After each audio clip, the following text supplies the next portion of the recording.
राधे राधे। आप सबका हमारे चैनल पर स्वागत है। आज मैं आपको इंदिरा एकादशी की कथा सुनाने के लिए जा रही हूँ। हिंदू धर्म में एकादशी का विशेष धार्मिक और आध्यात्मिक महत्व माना गया है। हर महीने के कृष्ण और शुक्ल पक्ष में एक एक एकादशी पड़ती है और प्रत्येक एकादशी का अपना पुण्य फल और महत्व होता है। अश्विन मास के कृष्ण पक्ष की एकादशी को इंदिरा एकादशी कहा जाता है। पितृपक्ष के दौरान पड़ने के कारण इसे और भी अधिक शुभ माना जाता है। मान्यता है कि इस दिन भगवान विष्णु की विधि पूर्वक और व्रत करने से सभी प्रकार के पापों से मुक्ति मिलती है और मोक्ष की प्राप्ति होती है। तो आइए जानते हैं इंदिरा एकादशी की सही विधि, कथा और उसका धार्मिक महत्व। विधि: सुबह जल्दी उठकर स्नान करें और साफ वस्त्र पहने। भगवान विष्णु की मूर्ति के सामने खड़े होकर अपने शुद्धिकरण और भगवान की प्रसन्नता के लिए एकादशी व्रत का संकल्प लें।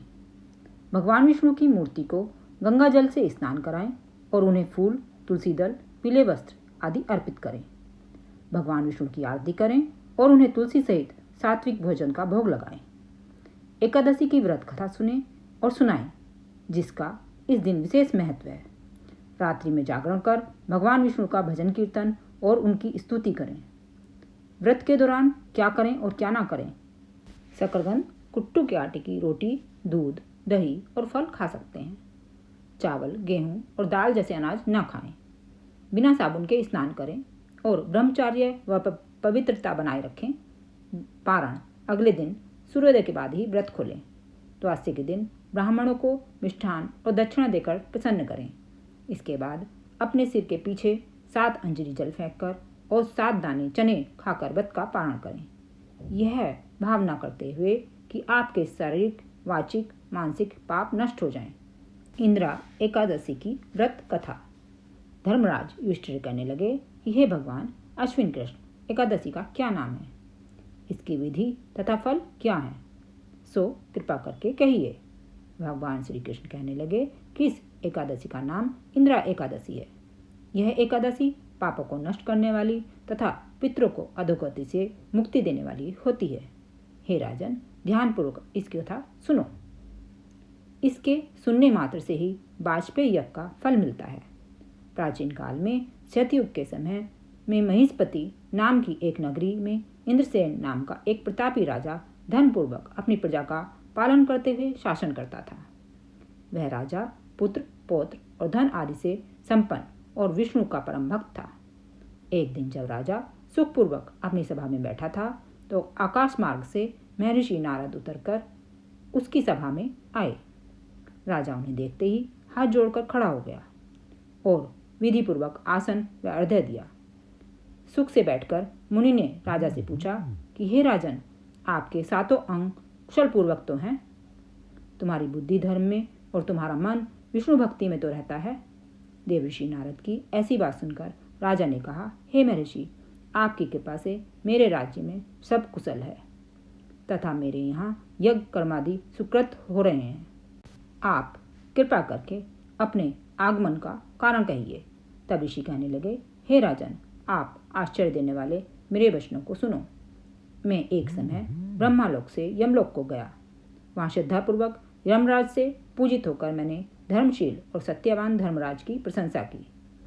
उसी यमराज की सभा में महान ज्ञानी और धर्मात्मा तुम्हारे पिता को एकादशी का व्रत भंग होने के कारण देखा। उन्होंने संदेशा दिया, सो मैं तुम्हें कहता हूँ।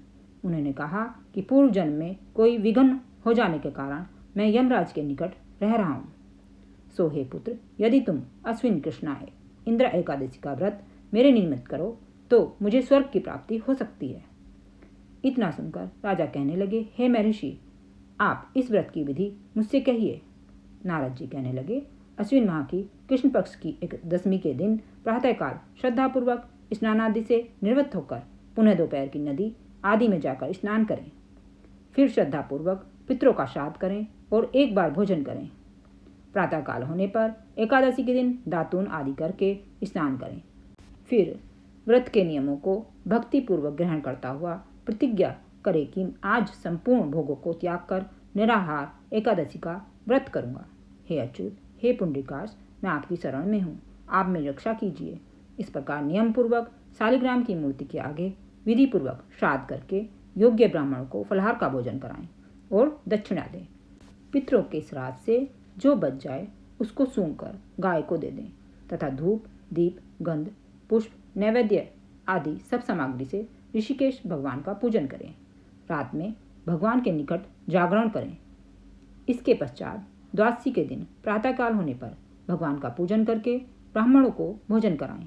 भाई बंधुओं, स्त्री और पुत्र सहित आप भी मौन होकर भोजन करें। नारद जी कहने लगे, हे राजन, इस विधि से यदि तुम आलस्य रहित होकर इस एकादशी का व्रत करोगे तो तुम्हारे पिता अवश्य स्वर्गलोक को जाएंगे।